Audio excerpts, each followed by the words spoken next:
Hello, welcome to the Listenwise Premium Onboarding webinar. My name is Erica, and I'm going to show you how to get started as a new Premium teacher and show you all of the features you can tap into on the Listenwise platform. Listenwise is an award-winning listening skills platform. We use NPR stories and podcasts to help students build listening and literacy skills for grades 5 to 12. We've curated over 1,000 stories to help you bring compelling real-world stories into the classroom. Each story is paired with teaching resources, suggested questions, writing assignments, and quizzes to make it easy for you to fit listening into your curriculum and assess student progress. If you don't have an account yet, sign up to get a free account by clicking the Join Free button on the Listenwise homepage. If you already have an account, I'll show you how to upgrade to Premium in a moment. If you use Google at school, we recommend signing up with your Google account, or you can create an account with an email and password. Once you've created an account, you'll see this screen when you sign in. You'll come here if you need to reset your password in the future. Once you have your free account and are logged in, click Have Premium Code in the upper right-hand corner of your dashboard. You'll enter the Premium code that your school shared with you. This code is only for teachers upgrading to Premium. Students will use different codes to enroll in your classes, which I'll show you later on. Now that you've joined your school, you have access to all of the Listenwise Premium features, including interactive transcripts, comprehension quizzes, and electronic written assignments. The first step is to create your classes. Create as many classes as you need. So if you teach 4 English classes, you should create those 4 classes in Listenwise. Make sure to choose a unique name for every class, because this is something both you and the students will see. Then click to accept the privacy policy. We've signed the Student Privacy Pledge and take responsibility for protecting student information seriously. Lastly, click Create Class. To enroll students, send them to this URL and have them sign up for an account. Instructions can always be found in the Classes tab if you need them later. For each class you create, we'll create a class code that is unique for that class. Every code includes an adjective, an animal, and a 4-digit number. This is the code your students will use.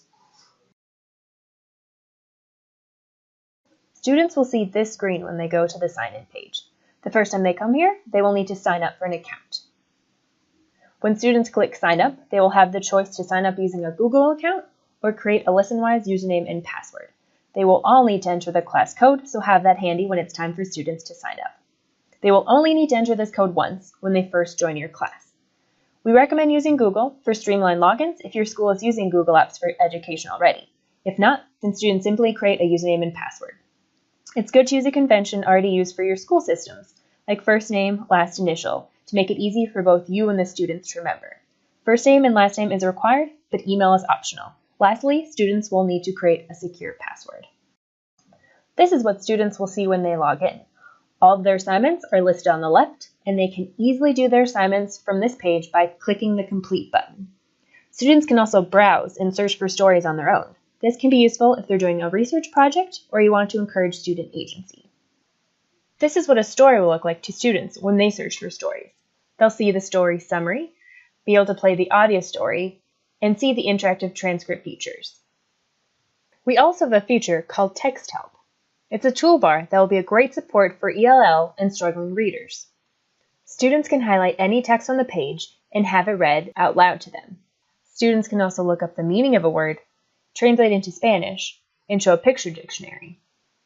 All of these default features are included in the student view. When you create an assignment, students will also see the resources you decide to include, like vocabulary and comprehension questions. I'll show you that later on. We've carefully chosen the over 1,000 stories in Listenwise. We do the work of curating the best stories for the classroom, making it easy for you to find a well-produced, thought-provoking story to incorporate into your instruction. All stories are between 3 and 6 minutes long and curated from NPR and real-world podcasts. They are always appropriate and relevant for students in middle and high schools. Stories align to your curriculum, helping meet state standards, and are paired with teaching resources to seamlessly help students learn rigorous academic content. We take 2 approaches to our content: daily current events and standards-aligned lessons for social studies, science, and ELA. This is the teacher dashboard you'll see when you log into Listenwise. You'll get a snapshot of your classes with quiz performance and status on the left, active assignments in the middle, and the latest current events on the right. I'll click into a current event to show you the features of this type of story. For our current events, we select both local and global stories that were recently in the news, have relevance for students, and are good for classroom use. Topics can range from politics to science to art and culture. There's a new current event story posted every school day, with a debate story posted every Friday to encourage student engagement in classroom discussion. One of the great features of Premium is the interactive transcript that goes along with the audio. Let's take a listen to a bit of the story so you can see how it works. This is KERA News. I'm Stephanie Kuo. A vote on the Senate's healthcare bill has been delayed. You can see the words are highlighted in the transcript as they're being spoken, which is a great literacy support for students.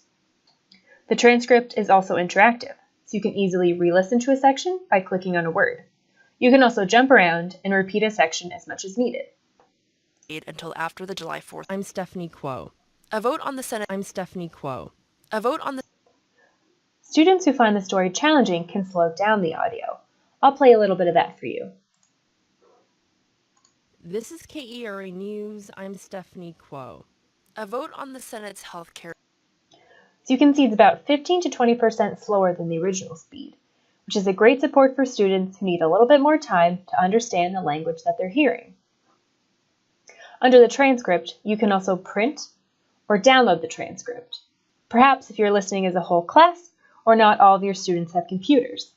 Lastly, any user, teacher, or student can hide the transcript if you just want to focus on listening to the audio. Over on the Assignments Resources tab, we provide materials to use with students. All current event stories have listening comprehension questions and classroom discussion themes. The discussion themes help students connect to the story and are a great way to spark classroom discussion and can also be used as writing prompts. At the top right-hand side of the page, there are a few action items you can take for all of our current events and lessons. You can create an assignment and have students complete the assignment electronically in Listenwise. You can favorite any story when you're browsing, and we'll go into your Favorites tab so you can easily find it later when you're ready to teach that topic. Or you can share the audio, which we call a listening link. If you want students to listen to the story without completing an assignment, you can use a listening link, maybe as a bell ringer followed by a classroom discussion, or if you want to embed the story in an assignment you've already created. Also, you can always share the link to Google Classroom. Now I'm going to show you how to create an assignment for a current event. It's an easy 3-step process that you can easily customize to your needs. First, you need to create a name. Students will not see this name.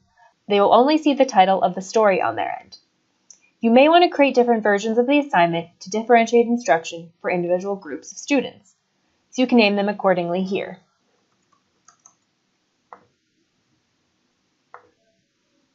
Questions are the next step. We pre-populate all the questions in the assignment. You can easily delete, edit, or add your own questions. So you can customize it to your students' needs. The last step is to add instructions. You can add anything you want to the instruction box. You can add links, references to something you've studied in class, whatever you need to help your students. We pre-populate the synopsis, but you are able to edit this if you need it. Again, it's all customizable.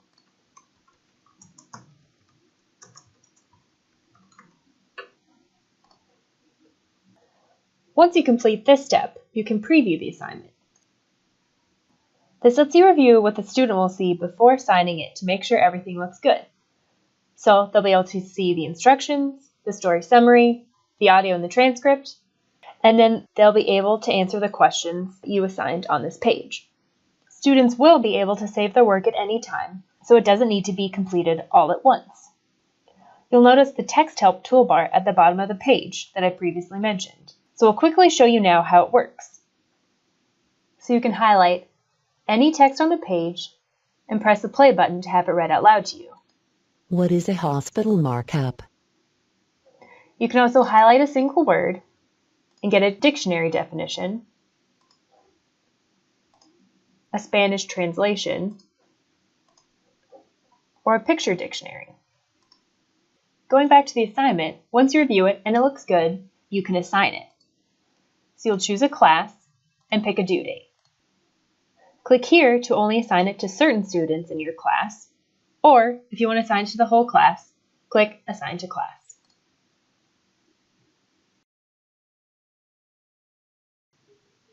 Now we'll show you the other type of content on our platform, lessons.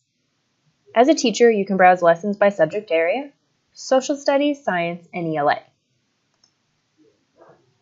Here are some of the stories to give you an idea of what's available. But often you're looking for a specific subject, so you can easily search for any given topic. Let's say you're doing a unit on immigration, so I'll search for that. You can see that we have a number of both current event stories and lessons on this topic. You can always narrow your search results, so you can filter by subject, by grade, and by type of lesson. We also have a new option, so you can search for with quiz only or with ELL supports only. I'm going to choose quiz only. You'll notice that lessons are tagged with 3 icons. Language challenge is the level of listening complexity that can help you choose stories appropriate for your students. They don't relate to the content of the story, but the complexity of the vocabulary, sentence structure, and the language in the story. You can always click on this icon for more explanation on each level. Quiz means that there's a comprehension quiz available for the lesson, and scaffolding means that there are additional scaffolding and language supports available. Most of our ELA and social studies lessons do have these supports. You can also browse lessons by your state standards.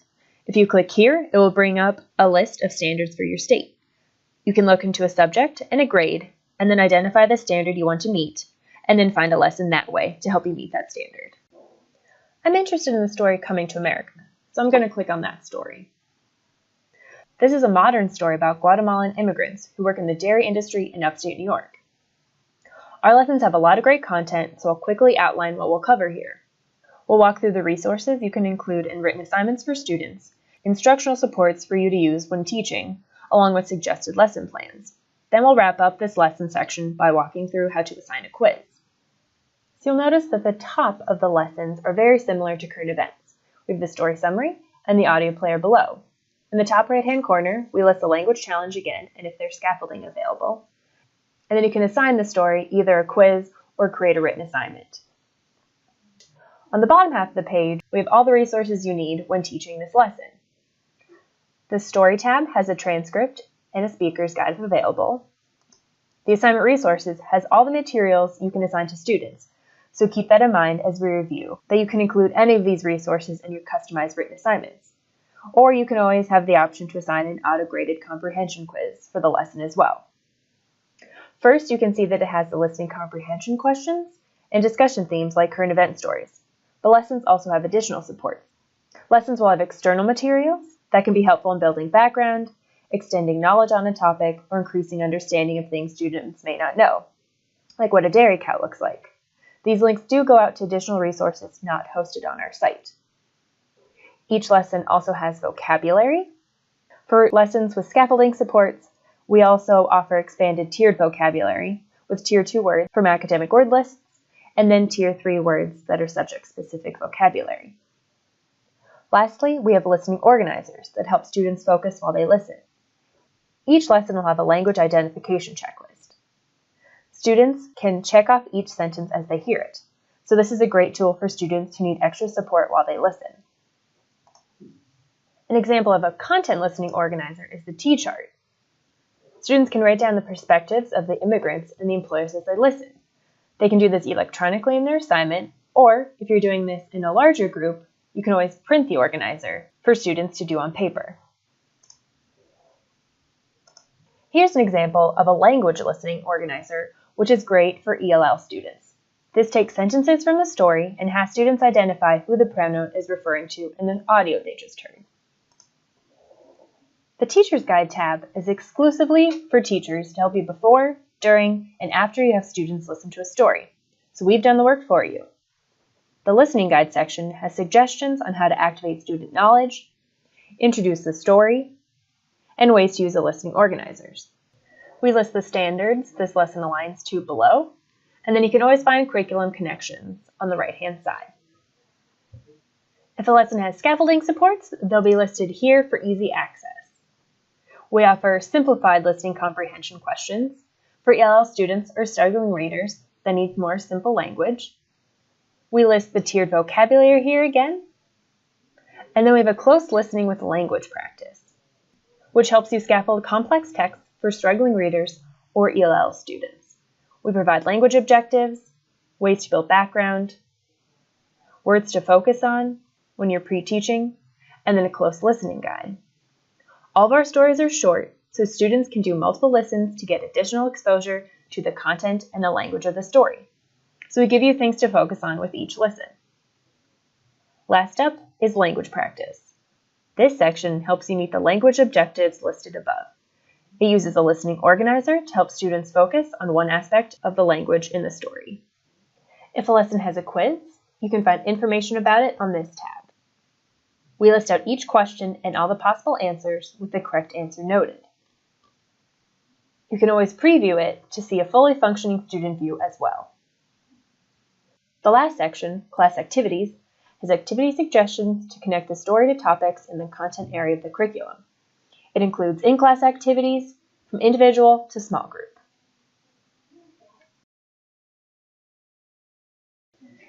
After finding a lesson that you like, you can easily assign the story to your class. As I mentioned earlier, for lessons, you can either assign an auto-graded quiz or a written assignment. A quiz has multiple choice questions to test listening comprehension skills, and written assignments are customizable and include the tools we reviewed when creating the current event assignment earlier. Let's walk through how you assign a quiz. You can preview the quiz before assigning it, either with or without the slower audio and interactive transcript. This is a fully functional preview that shows what the student experience will be like. Students will listen first, and when they click Next, the questions display below. Students will be able to play the audio as many times as they like as they work on the questions. Each quiz has 5 to 6 multiple choice questions, each addressing a different listening strand, like main idea or vocabulary. Once they press Submit, the quiz will be automatically graded and students receive immediate feedback. Quiz data is available in your teacher dashboard, which we'll cover in a moment. I also want to point out the Text Help toolbar. You'll notice it's slightly different than what we saw with the assignment. For quizzes, students will not have the full toolbar, just the audio supports. Since some questions are specific to vocabulary, they will not be able to define or translate words with the Text Help toolbar. So now we'll close the quiz preview and finish assigning. To assign the quiz, select a class and choose a due date. If you want all students to have the transcript, slower audio, and Text Help toolbar, you can add them here. By clicking here, you can choose to provide supports to individual students rather than the entire class, or you can assign the quiz to only certain individuals. Press Assign and you're done. If you want to assign to another class, you can easily do so below. In order to see quiz results and assignment submissions, you'll go to the Classes tab. This is where you'll do all of your classroom management. You'll be able to see all of your student work and data organized by class. This dashboard shows you all of your classes and the most recent assignment and quizzes. You can easily check to see how many students have completed assignments and review student work and submission from this page. There are 3 reports you can look at to see quiz results. If you want to see in aggregate how students are performing for all quizzes, you can look at the Class Summary Report.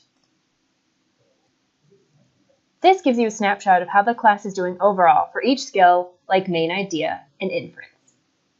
This can help you figure out how well students are listening and help focus your future instruction on the comprehension skills that need the most improvement. From this page, you can click on any student to take a closer look at his or her performance. The Student Report section at the top shows performance for each quiz, and any submitted work is down below. By drilling down to this level, you can more easily see if the student is having a problem with a specific skill, in this case, inference. If you want to see the results for the entire class for one quiz, you can click on the quiz name here. You can also choose See Results from the Classes page to access results for recent quizzes. Again, you can see summary data at the top and easily scan for problem areas across the board. In this view, each quiz question is written out at the top of the chart. You can even drill down to look at what response a student gave to a question by clicking on the X. It will also show the other answer choices and what the correct response was. If you want to check on any written assignments, go back to the Classes tab, and then click See Responses for any assignment you want to look at. First, you can preview what a written assignment will look like to a student by clicking here. You'll see that this lesson includes the custom instructions, the audio and transcript, the tiered vocabulary, the reference pronoun listening organizer, and the written assignment questions. Also note that the text help toolbar populates at the bottom of the page so you can try it out. If you click See Responses again, you'll go back to the previous page. From here, you can see the status of each student's submission and drill down into individual student reports. The process for reviewing written assignments looks the same for lessons and current events. When you click on a student, you'll be able to review their answers and leave feedback or questions here. When you submit your comments, they'll go back to the student. If you have work to review for multiple students, you can save your feedback and then go to the next student. This concludes the setup, content, and instructional portion of the webinar. To review, you've learned how to sign up for teacher and student accounts and add classes and students. You've also seen the features of lessons and current events, how to search for stories, how to assign quizzes and written assignments, and the ways to review and assess student work. You'll spend a majority of your time with these activities. We do have a few administrative parts in Listenwise. You likely won't spend too much time here, but we'll review quickly. So aside from reviewing student work, you can also manage student enrollment on the Classes tab. Clicking on the class name will bring you to this page, and you can see all the students enrolled in the class. On this page, you can reset a student's password or delete a student. We've also included an instructional box on how to invite additional students, and we list the class code for easy access. Another useful tool is the Assignments tab. This is a library of your past assignment activity, so you can easily see prior assignments you've created. We've recently added a tagging feature, so you can tag stories to categorize and easily find them later. If you want to assign a lesson you've already created to a different class, you can do that from here. Find the assignment you want to assign again, and click Assign to another class. It will take you to the assigning section to complete. You can also share an assignment to Google Classroom, edit an older assignment, or delete an assignment. After walking through the product features, you can see that it's a comprehensive but flexible tool to bring listening to your students. We often have teachers ask us how to use Listenwise in the classroom, so here are real stories from teachers to give you a few ideas on how to incorporate Listenwise into any part of the learning cycle. Some teachers use it to engage students every Monday to start the week off or kick off a new unit to introduce the topic and build background knowledge. You can listen together as a class or in smaller groups. To introduce a topic, some teachers will choose one story and listen as a whole class, or they'll have students listen in pairs to related stories and then compare and contrast the stories they listen to. ESL teachers have a hard time finding quality listening content, so they use Listenwise for compelling stories while giving ELL students extra listening support. They often use a slower audio, interactive transcript, and tiered vocabulary during their lessons. The debate stories posted on Friday are a great way to get students talking and thinking and even work on their persuasive writing skills. Some teachers have students take sides, explore the topic more deeply, and support their position with evidence. In states where listening is tested, teachers use Listenwise quizzes to prep students for the listening portion of the test. The quiz results also help teachers determine what listening skills need the most attention. Thank you for watching this webinar. I hope it gave you a good overview of Listenwise and equipped you with the tools needed to get started. If you have any lingering questions or need additional help, please reach out to our tech team or visit the FAQ page on our site. We'd love to hear how you're using Listenwise in your classroom, so please tweet us your stories. Thank you and happy listening.